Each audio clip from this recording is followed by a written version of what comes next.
तो स्वागत है आपके अपने प्यारे यूट्यूब चैनल टेक टू बीजे में। तो आप पिछली वीडियो जो मैंने बनाई थी इलेक्ट्रिकल जो लेटरल एंट्री के ग्रुप से K2 का, उस पे काफ़ी अच्छा रिस्पांस आया था, काफ़ी अच्छा व्यूज़ आ रहा है और काफ़ी लोगों ने प्यार दिया है उस वीडियो को।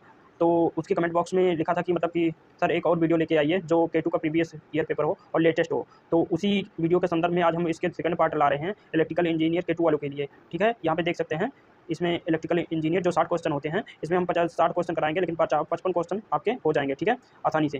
ठीक है, तो सारा पेपर हम विस्तार पूर्वक चर्चा करेंगे। लेकिन एक रिक्वेस्ट है भाई, जो भी मतलब वीडियो पे आया ना, इसमें कहीं पे पैसा नहीं लगता है, एक सब्सक्राइब आप कर दीजिएगा, बस इतना चाहते हैं बस। बाकी हम पूरा पेपर विस्तार से पूरा एकदम समझाएंगे और ये जरूर बता रहे हैं कि यूट्यूब पे ऐसा वीडियो और कहीं पे नहीं मिलेगा। ठीक है, कहीं पे क्वेश्चन गलत बताया जा रहा है और कहीं पे पूरा नहीं करवाया गया है, तो यहाँ पे पूरा हम कराएंगे। चलते हैं, ठीक है, पहले क्वेश्चन की तरफ बढ़ते हैं। आप सब्सक्राइब कर दीजिए। ठीक है, तो ये लीजिए हमारा पहला क्वेश्चन खुल गया है। ठीक है, बैलेंस थ्री फेज सिस्टम की रिएक्टिव पावर को दर्शाते हैं, किससे दर्शाते हैं? ठीक है, बैलेंस जो थ्री फेज होता है, इसकी जो रिएक्टिव आप जानते हैं, एक एक्टिव पावर होती है, एक रिएक्टिव पावर होती है, एक अफरेंट पावर होती है। ठीक है, तो जो रिएक्टिव पावर होती है इसको दर्शाते हैं √3 BL/IL, ये डायरेक्ट फार्मूला है। ठीक है, तो यहाँ से आपका आंसर हो जाएगा √3 BL/IL sin थीटा। ठीक है, इसमें कोई बहुत बड़ा डेरिवेशन करने की कोई जरूरत नहीं है, ये आप सीधा फार्मूला याद रखेंगे जो रिएक्टिव पावर का होता है √3 BL/IL। ठीक है, लाइन वोल्टेज और लाइन धारा एंड साइन थीटा। ठीक है, तो ये आपका आंसर हो जाएगा।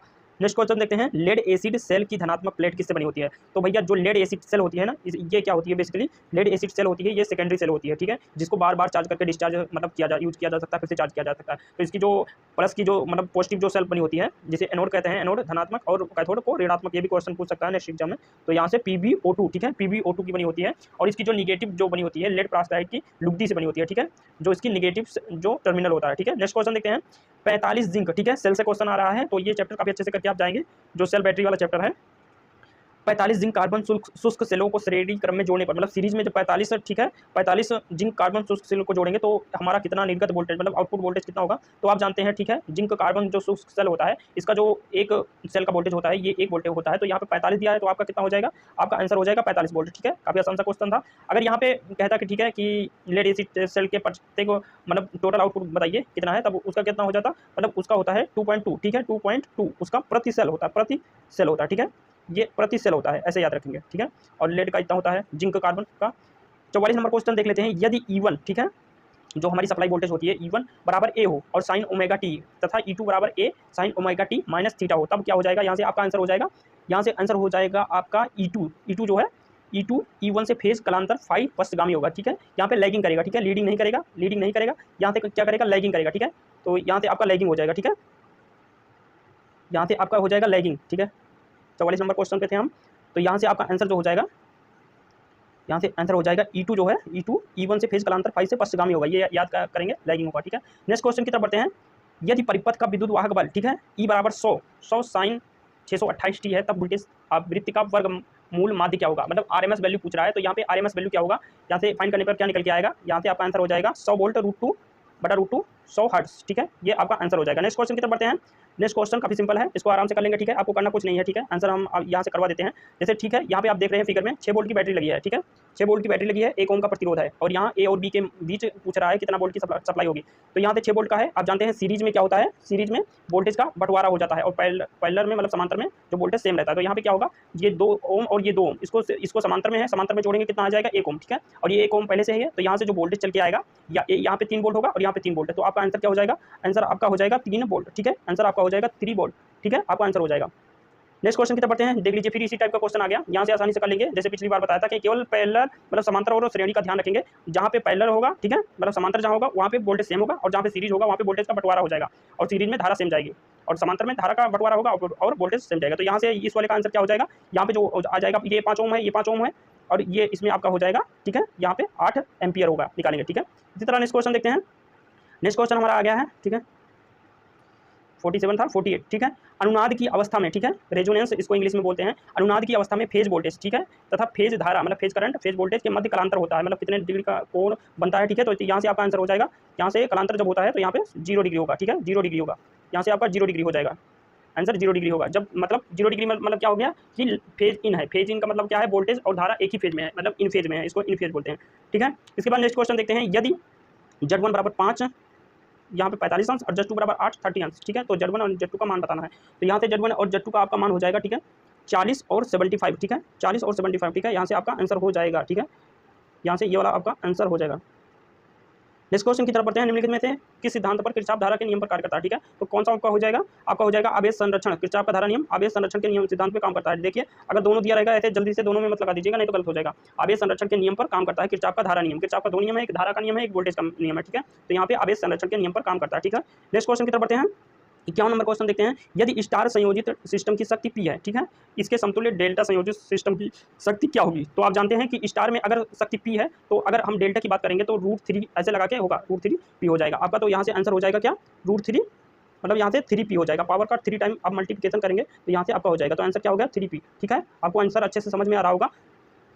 निम्नलिखित को आपको मैगर का प्रयोग होता है। निम्न में मापने में किसका प्रयोग मैगर से करते हैं? मैगर से क्या मापते हैं? ठीक है, तो मैगर से भैया हम मापते हैं, ठीक है, हाई रेजिस्टेंस को हम क्या किससे मापते हैं? मैगर से। ठीक है, तो आपका आंसर हो जाएगा बी वाला, उच्च प्रतिरोध। ठीक है, उच्च प्रतिरोध जो हो जाएगा ये हम मैगर से मापते हैं। ठीक है, इसके बाद हम नेक्स्ट क्वेश्चन की तरफ बढ़ते हैं। ठीक है, ये 53 नंबर क्वेश्चन हो गया। फिर देखिए उसी प्रकार सेम क्वेश्चन आ गया, तो यहाँ से हम देख लेते हैं क्या करते हैं। ठीक है, जैसे यहाँ पे देख लेते हैं सीरीज में ऊपर दोनों जुड़ा है तो 30-30 करेंगे, कितना हो जाएगा? 60 हो जाएगा। ठीक है, हमें क्या निकालना है? धारा निकालना है। तो ऊपर कितना हो गया? 60 हो गया। ठीक है, इसके बाद 60 हो गया, इसके बाद 30, 60 और 30 किस में जुड़े हैं?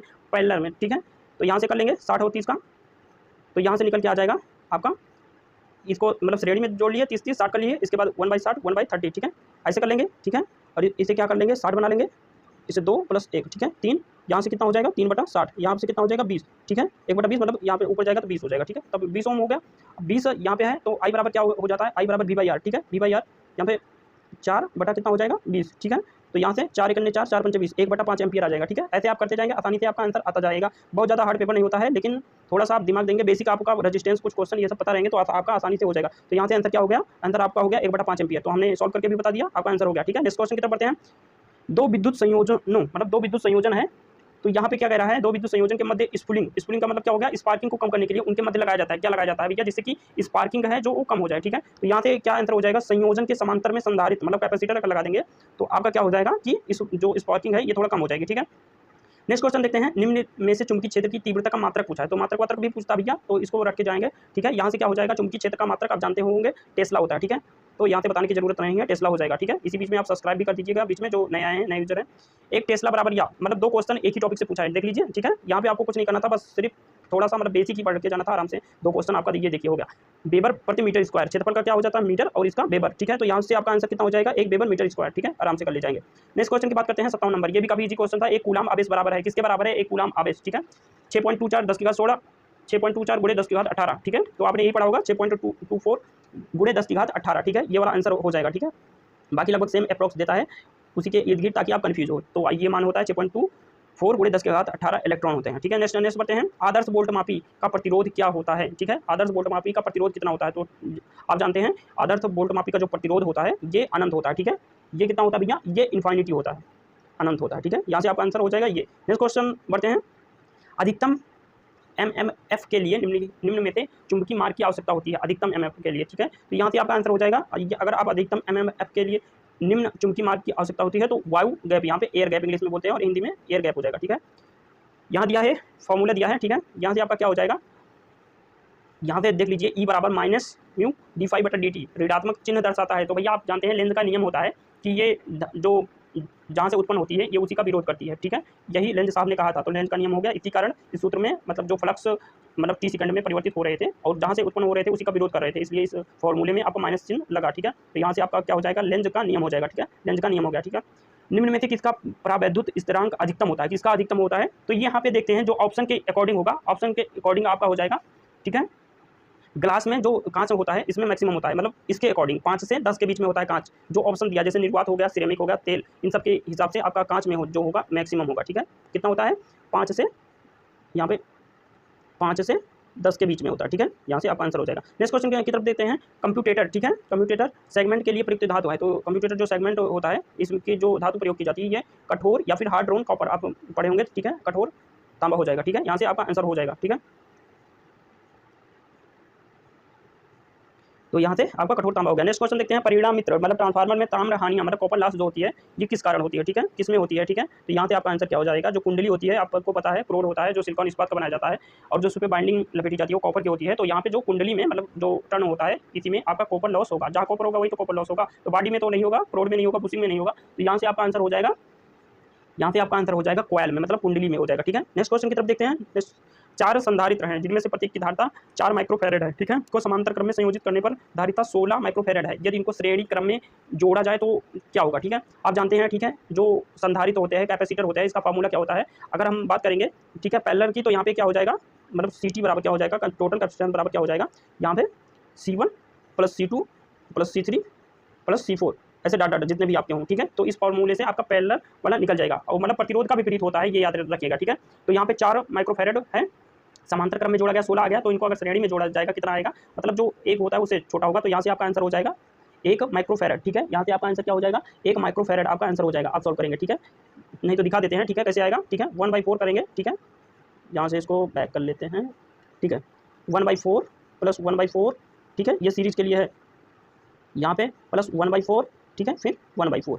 अब हर क्योंकि समान है तो यहाँ से क्या करेंगे, 4/4 आ गया, ठीक है। इसको काट देंगे, बचा कितना, 1, ठीक है। तो कितना आ गया आपका, 1 माइक्रोफैरेड, यहाँ पे आपका आंसर हो गया। इसके बाद बोला है DC दृष्ट धारा मोटर में स्टार्टर का कार्य क्या होता है। स्टार्टर का कार्य आप क्या पढ़े हैं, ठीक है। स्टार्टर का जो काम होता है मोटर में, प्रारंभिक जो धारा होती है, मतलब जो जैसे ही मोटर स्टार्ट करते हैं उसकी जो प्रारंभिक धारा होती है, आप जानते हैं कि मोटर जो 5 से 7 गुना ज़्यादा धारा लेती है, मतलब जो रनिंग पीरियड होता है उससे जो स्टार्टिंग पीरियड होता है, इसमें 5 से 7 गुना ज़्यादा धारा लेती है।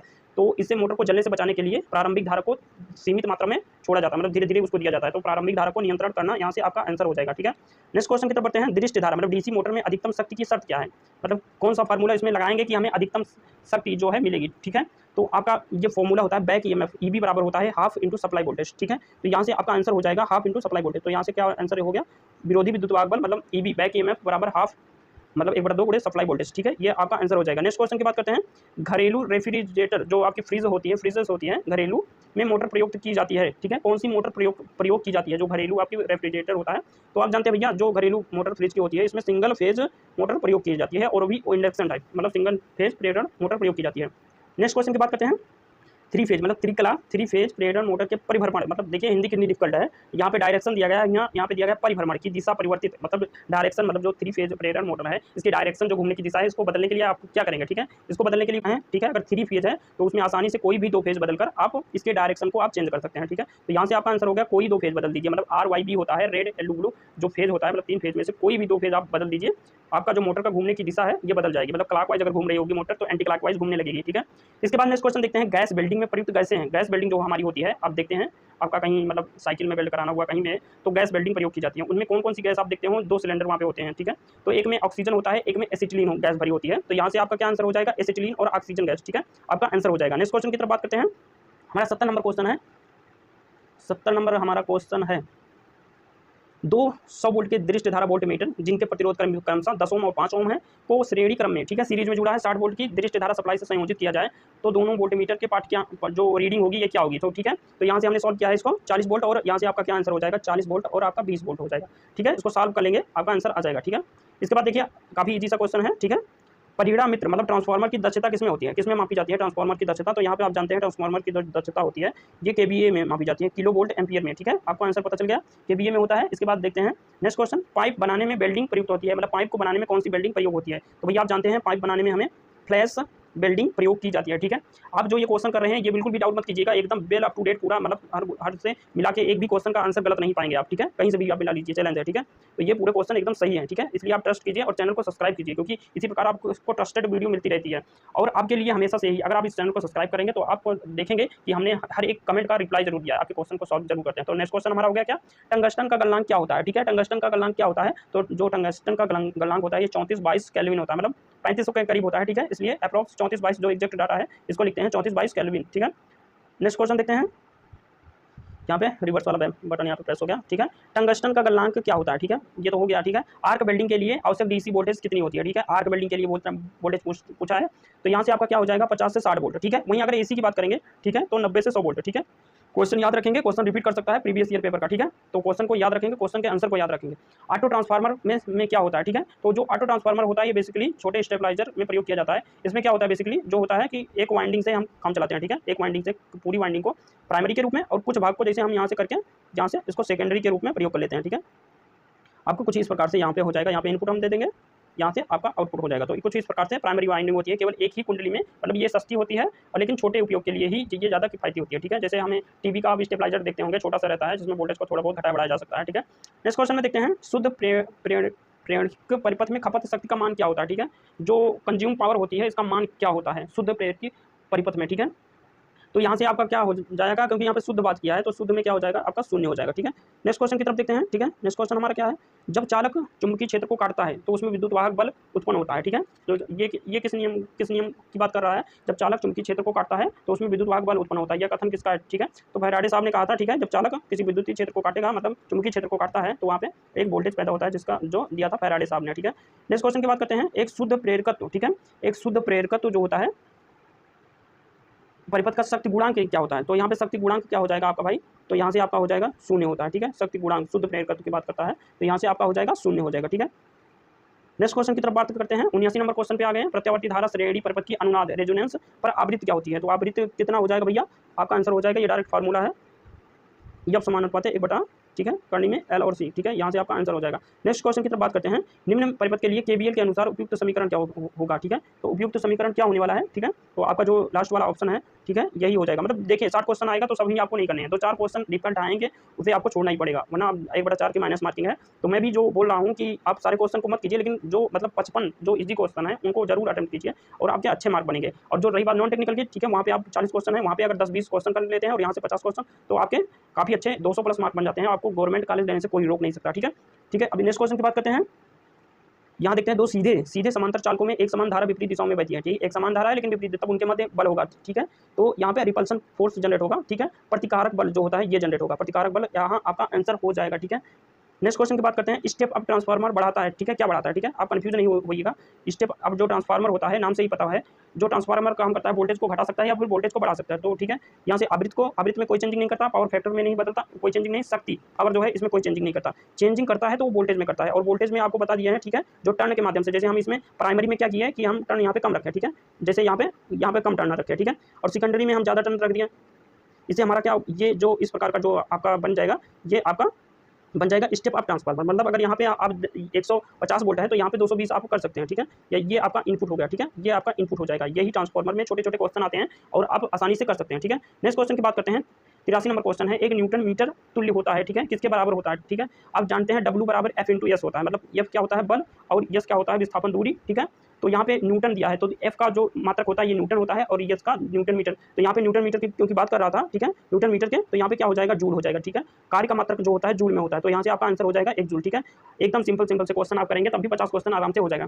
नाइक्रोम तार का मिश्रण होता है, ठीक है, अभी एकदम सिंपल क्वेश्चन है, ठीक है, आपको क्या करना है, बस निकिल और क्रोमियम, ठीक है, नाम में ही पूरा एकदम छिपा हुआ है, ठीक है, देख लीजिए, निकिल आपका हो गया नाइक्रोम और ये देखिए क्रोम नाम में ही, ठीक है, बस आपको क्या करना है, लगाना है, ठीक है, यहाँ से आपका हो गया निकिल और क्रोमियम, आपका आंसर हो जाएगा। और इसका मिश्रण की बात कर लेते हैं तो ठीक है, 80 + 20 का मिश्रण होता है, ठीक है, 80% + 20 का, अरे ये क्या हो रहा है, चलो 80% 20% का मिश्रण हो जाएगा। कार्बन परमाणु की बाह्यतम कक्षा में इलेक्ट्रॉनों की संख्या कितनी होती है, ठीक है भैया, ये क्वेश्चन पूछ रहा है, कार्बन का जो परमाणु कक्षा होती है इसमें उसकी बाह्यतम कक्षा में कितने जो होते हैं इलेक्ट्रॉन होते हैं, तो आप जानते हैं कार्बन का जो होता है सी कितना होता है, C6 होता है, ठीक है, कार्बन C6 होता है, ठीक है। अब बाह्यतम में पूछता है जब आप विन्यास करते हैं तो कितना हो जाता है, 2 हो जाता है, और इसके बाद कितना बचा, 4 बचा, लेकिन इससे नहीं पूरा होता है, इसको 4 और चाहिए, तो आपका कितना हो जाएगा, 8 हो जाएगा ये, ठीक है। तो यहाँ पे बाह्यतम कक्षा में आपका कितना हो गया, यहाँ पे 4 हो गया, ठीक है, यहाँ कितना बचा, 4, ठीक है, तो आपका आंसर क्या हो गया, 4 हो गया, आपका आंसर यहाँ से 4 हो गया, ठीक है, बाह्यतम कक्षा में। खुले प्रतिरोध परिपथ को ओम मीटर, ठीक है, रेजिस्टेंस जो मीटर होता है से मापने पर पाठ्यक्रम क्या होगा, जब वो परिपथ खुला है मतलब ओपन है, ओपन सर्किट है, ठीक है, तो क्या होगा, जो रेजिस्टेंस का मान है ये अनंत दिखाएगा, ठीक है, इनफाइनाइट दिखाएगा, तो यहाँ से आपका आंसर क्या हो जाएगा, इनफाइनाइट। और अगर जुड़ा रहेगा तो आपका कुछ ना कुछ मान दिखाएगा, तो यहाँ से आपका आंसर हो जाएगा इनफाइनाइट। विद्युत दबाव कहलाता है, ठीक है, विद्युत दबाव कहलाता है, क्या कहलाता है भैया, वोल्टेज। विद्युत का दबाव क्या, वोल्टेज में क्यों मेजर करते हैं, काफी इजी से क्वेश्चन है, यहाँ से हम वोल्टेज बना लेंगे, ठीक है। आपका इसके बाद देख लीजिए, दो आवेशों के बीच की दूरी 120 न्यूटन का बल लगा है, आवेशों के बीच की दूरी को दोगुना कर दिया जाए, मतलब दूरी को बढ़ा दिया, तो आपने एक फार्मूला पढ़ा होगा, ठीक है, फोर्स बराबर क्या होता है, फोर्स बराबर होता है Q1 Q2 बटा R² या D², दोनों में कर लेते हैं, ठीक है, तो चाहे ऐसे करेंगे D², ठीक है। अब यहाँ पे कह रहा है दूरी को दुगुनी करेंगे, अगर दुगुनी करेंगे, ठीक है, अब देख लीजिए दूरी पहले 120 न्यूटन का फोर्स लग रहा था, 120 न्यूटन का फोर्स लग रहा था, अब कितना दूरी दुगुना कर दे रहे हैं, 2 ही गुना कर दे रहे हैं, मतलब D को 2 ही कर देंगे, तो ऊपर यहाँ पे स्क्वायर है तो 2 दूना 4, ठीक है, तो कितना हो गया, यहाँ पे 4 हो गया, क्योंकि यहाँ पे 4 हो गया। अब यहाँ पे दिखाते हैं, ठीक है, क्योंकि यहाँ पे 4 हो गया और ये है इसके अपोजिट में, यहाँ से देखते हैं D, और ये आपका रिलेशन आपका क्या बनता है, D और फोर्स का, दूरी और फोर्स का आपका रिलेशन हो गया ऐसे, व्युत्क्रमानुपाती हो गया, ठीक है, कुछ इस प्रकार का व्युत्क्रमानुपाती। अब ये 4 है तो ये कितना हो जाएगा, 1/4 हो जाएगा, ठीक है, 1/4 मतलब हो गया, ठीक है। पहले कितना था, पहले था भैया पहले था 120 था पहले, ठीक है। अब बटा गुणे 1/4 हो गया, 4 3 12, ठीक है। यहाँ से कितना आ गया भैया आपका 30 आ गया, ठीक है। 30 ऑप्शन में दिख रहा है, तो यही वाला ऑप्शन आपका 30 न्यूटन हो जाएगा बिल्कुल भी, ठीक है। एकदम इजी से क्वेश्चन है, ठीक है, बेसिक के। RLC, ठीक है, रेजिस्टेंस, और ये L जो कुंडली होता है, और C कैपेसिटर। श्रेणी परिपथ में प्रेरकत हुआ धारिता के सापेक्ष 5 वोल्ट 2 वोल्ट और 2 वोल्ट वोल्टेज है, उसका तुल्य वोल्टेज कितना होगा, ठीक है। तो तुल्य वोल्टेज जब फाइंड करेंगे तो हमारा आ जाएगा, आपका आंसर आ जाएगा डी आंसर, ठीक है। इसको फाइंड कर लेंगे, ठीक है, आपका आंसर आ जाएगा डी वाला। नेक्स्ट क्वेश्चन की बात करेंगे, 90 नंबर हमारा क्वेश्चन आ गया। 90 नंबर में परिपथ में धारा I0 का मान कितना होगा, I0 का मान कितना होगा फाइंड करेंगे। तो यहाँ से आपका आंसर क्या हो जाएगा, 10 एम्पियर, ठीक है, 10 एम्पियर आपका आंसर आ जाएगा, ठीक है, 10 एम्पियर आपका आंसर आ जाएगा।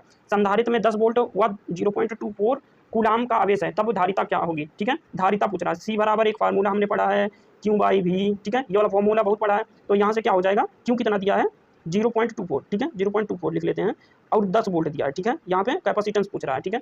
यहाँ पे अगर ये 0 हटाएंगे तो ये जो 0 है ये खिसक के चला जाएगा आगे, ठीक है, ठीक है। अब यहाँ से क्या हो जाएगा, पॉइंट एक 0 लगेगा, तब यहाँ पे 2 पॉइंट पहले था, ठीक है, पहले कितना था 0.24 था, अब पॉइंट के बगल 0 आ जाएगा, क्योंकि 10 नीचे से 10 वाला एक 0 हटेगा तो एक स्थान जो है दशमलव बाईं ओर खिसक जाएगा। तो ये आपका आंसर हो गया, ठीक है। ये कहाँ पे मिल रहा है हमको, ऑप्शन ए में, ठीक है, फैराड। मात्रा का विशेष ध्यान रखेंगे, ठीक है। ये देखिए फैराडे का, ठीक है, ओ किरचॉफ का धारा वाला नियम आ गया फिर से, ठीक है। अब इसमें क्या करना है, ठीक है, एक बिंदु पर आने वाली धारा प्लस वहाँ से जाने वाली धाराओं का जो योग होता है, मतलब आने वाली धारा बराबर जाने वाली धारा, तो यहाँ से कितना आ रहा है, ठीक है।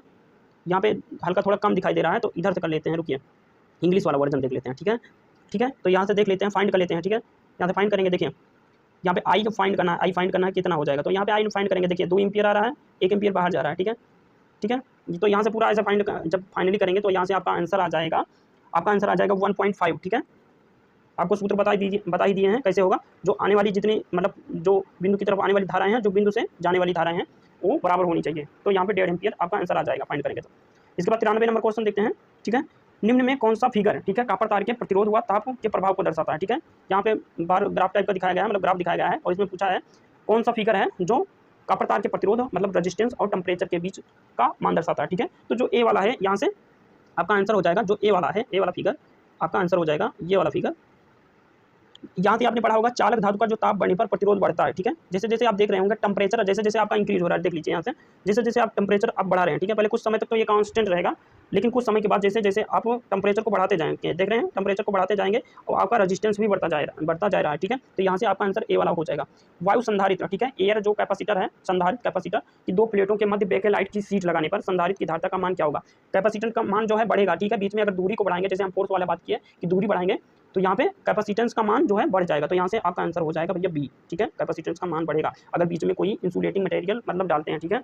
95 नंबर क्वेश्चन देखते हैं, आराम से इसको कर जाएंगे, कुछ नहीं करना है, केवल फाइंड करना है, ठीक है। यहाँ से फाइंड कर लेंगे, आर दिया है सीरीज में, 3R नीचे दिया है, तीनों को फाइंड करेंगे तो यहाँ से आपका आंसर निकल के आ जाएगा 5/2R, ठीक है। यहाँ से फाइंड कर लेंगे, ठीक है, आपको फार्मूला सब पता है, ठीक है, फाइंड कर लेंगे, ठीक है। टाइम बहुत ज़्यादा वीडियो में लग रहा है, लेकिन जो इंपॉर्टेंट है उसको जरूर डिस्कस करके हम जाएंगे, ठीक है। इसके बाद देखिए RLC AC परिपथ का पावर फैक्टर कितना होता है, ठीक है। पावर फैक्टर का जो फॉर्मूला होता है, ठीक है, यहाँ से क्या हो जाएगा R/, आपका क्या हो जाएगा Z हो जाएगा, ठीक है। पावर फैक्टर फाइव बराबर क्या हो जाएगा आपका R/Z हो जाएगा, रेजिस्टेंस बटा Z। निम्न में कहते हैं किस बल्ब का प्रतिरोध सबसे कम होगा, किस बल्ब का प्रतिरोध सबसे कम होगा भैया। तो ठीक है, यहाँ से आपको फार्मूला बता दे रहे हैं, ठीक है, कैसे आपको लगाना है, ठीक है। P बराबर आपने एक फार्मूला देखा होगा, P बराबर इस वाले फार्मूला से यहाँ से फाइंड करेंगे V²/R, ठीक है। इस वाले फार्मूला से फाइंड करेंगे, आपका निकल के आ जाएगा। तो सबसे कम प्रतिरोध सबसे कम होगा जिसका जो है वाटेज और वोल्टेज ज़्यादा है, ठीक है, ये इसका प्रतिरोध आपका सबसे कम होगा, ठीक है। 1 किलोवाट घंटा, ये तो बहुत आसान सा बार क्वेश्चन रिपीट करता है हर एग्जाम में लगभग ये वाला क्वेश्चन, ठीक है। तो यहाँ से आपका आंसर क्या हो जाएगा, 1 किलोवाट घंटा, ठीक है, कितना जूल के बराबर होता है 3.36 × 10⁵ ठीक है। यहाँ से आपका आंसर हो जाएगा सीधा एकदम आंसर। नेक्स्ट क्वेश्चन की तरफ बात करते हैं, ए बी के मध्य प्रतिरोध, ठीक है। रेजिस्टेंस वाला क्वेश्चन देखिए कितनी बार रिपीट कर रहा है, आपको कुछ नहीं करना है, ठीक है, बस ए बी के बीच फाइंड करना है। तो आप देख रहे होंगे 50 ओम है, ठीक है, आप देख रहे हैं यहाँ 50 ओम है, कुछ नहीं करना है, यहाँ पे 25 है, 50 कर लेंगे 75 हो जाएगा। इसके बाद ये दोनों को समांतर में जोड़ेंगे, 75/2 कर लेंगे, ठीक है, जितना भी आएगा। इसके बाद फिर यहाँ पे समांतर क्रम में दिया है, फिर यहाँ पे श्रेणी, ऐसे ऐसे करते जाएंगे, लास्ट में आपका आंसर आ जाएगा, ठीक है, 75 ओम, ठीक है, आसानी से हो जाएगा, ठीक है। नेक्स्ट क्वेश्चन की बात करते हैं और लास्ट क्वेश्चन हमारा है लेड एसिड, फिर बैटरी वाला क्वेश्चन है। लेड एसिड बैटरी का पूर्ण आवेशन होने पर मतलब फुली जब चार्ज होती है तो एसिड का ग्रेविटी दर्शाती है, वो कितना होता है, ठीक है। तो 1.285 अगर इतना करीब दर्शाने लगे तो आपका बैटरी फुल मान ही जाती है, ठीक है। वैसे भी अगर बैटरी में जो रसायन है उसमें बुलबुले निकलने लगे तब बैटरी चार्ज मतलब लगभग हो गई है, और ठीक है, यही सब संकेत होते हैं। तो ये पेपर कैसा लगा और आप इस पेपर को मतलब पूरा सॉल्व किए, कैसे लग रहा है, काफ़ी अच्छा लग रहा होगा, क्योंकि इस पेपर को करके जाएंगे तो आप नेक्स्ट एग्जाम में काफ़ी अच्छा प्रदर्शन करेंगे, ठीक है। तो आशा करते हैं आपको ये वीडियो काफ़ी अच्छी लगी होगी, और जो भी क्वेश्चन क्वेरीज होगा कमेंट बॉक्स में कर दीजिएगा। और सबसे बड़ी बात है भैया, चैनल को सब्सक्राइब कर दीजिए, क्योंकि इसी प्रकार की आपको हर वीडियो आपको ट्रस्टेड मिलेगी। ठीक है, ठीक है। और आपके हर एक कमेंट का रिप्लाई दिया जाता है। आपके लिए ये K2 इलेक्ट्रिकल का हमने 2 वीडियो इसलिए बना दिया, काफ़ी मांग हो रही थी कि सर K2 का 2 वीडियो लेके आइए, K2 का दूसरा वीडियो। ठीक है, तो यहाँ पे पॉलिटेक्निक लेटरल एंट्री वाले बिल्कुल भी करके जाइए और आराम से आपका अच्छा नंबर बनेगा। तो फाइनली सभी को थैंक यू बोलते हैं, और वीडियो में जुड़े रहने के लिए, और आप लोग इतना प्यार दे रहे हैं, ऐसे ही सपोर्ट बनाए रखिए, और चैनल को जरूर सब्सक्राइब कीजिए। ठीक है, और दोस्तों में भी आपको शेयर करना है। ठीक है, तो मिलते हैं किसी नेक्स्ट वीडियो में, तब तक के लिए।